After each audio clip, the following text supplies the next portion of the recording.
সুদীৰ্ঘ শীতল যুদ্ধৰ অন্তিমজন নেতা গৰ্বাচেভৰ মৃত্যু। সোভিয়েট ৰাছিয়াৰ পতনকালৰ নেতা গৰ্বাচেভৰ মৃত্যু। কমিউনিজমৰ কালতো সংবাদ মাধ্যমৰ স্বাধীনতা বিচৰা গৰ্বাচেভৰ মৃত্যু। বিশ্ববাসীৰ বাবে শান্তিৰ নোবেল জয়ী, ৰুছবাসীৰ বাবে কলংকিত নায়ক।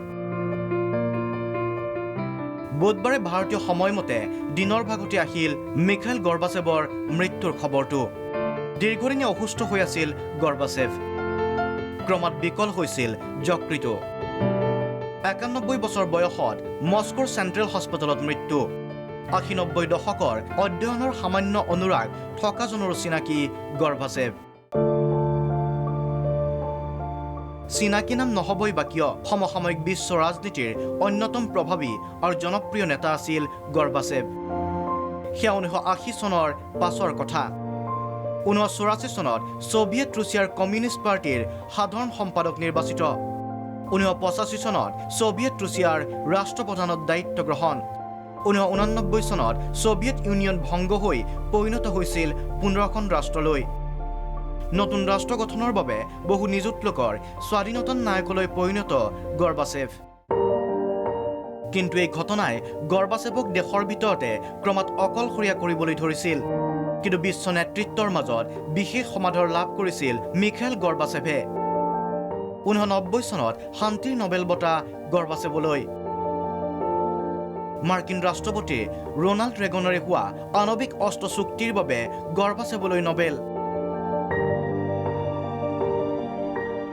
এই চুক্তিয়ে অন্ত পেলাইছিল কেইবা দশকজোৰা আমেৰিকা ৰুছিয়াৰ মাজৰ শীতল যুদ্ধ।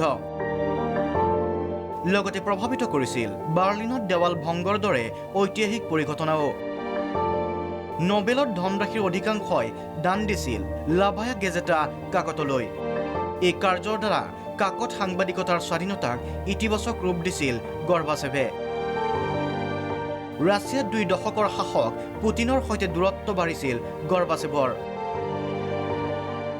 সজ্জাগত অৱস্থাতো পুটিনৰ ইউক্ৰেইন আগ্ৰাসনৰ বিৰোধ। এয়াই মানসিকতাৰ বৈপৰীত্য। গৰ্বাচেভৰ দিনত যি ইউক্ৰেইনে পাইছিল স্বাধীনতা, সেইখন দেশে এতিয়া পুটিনৰ বাবে ৬ মাহে যুঁজিছে সাৰ্বভৌমত্ব ৰক্ষাৰ যুঁজ।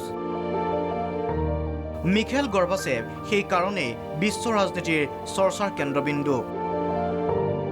ছোভিয়েট ৰুছিয়াৰ পতনৰ পাছত দেশৰ ৰাজনীতিত খোপনি হেৰুওৱা গৰ্বাচেভে পাছলৈ মনোযোগ দিছিল শৈক্ষিক সামাজিক কাৰ্যত। আৰু অৱশেষত বহু ইতিহাস বুকুত লৈ বুধবাৰে চকু মুদিলে গৰ্বাচেভে। International desk, Prag news.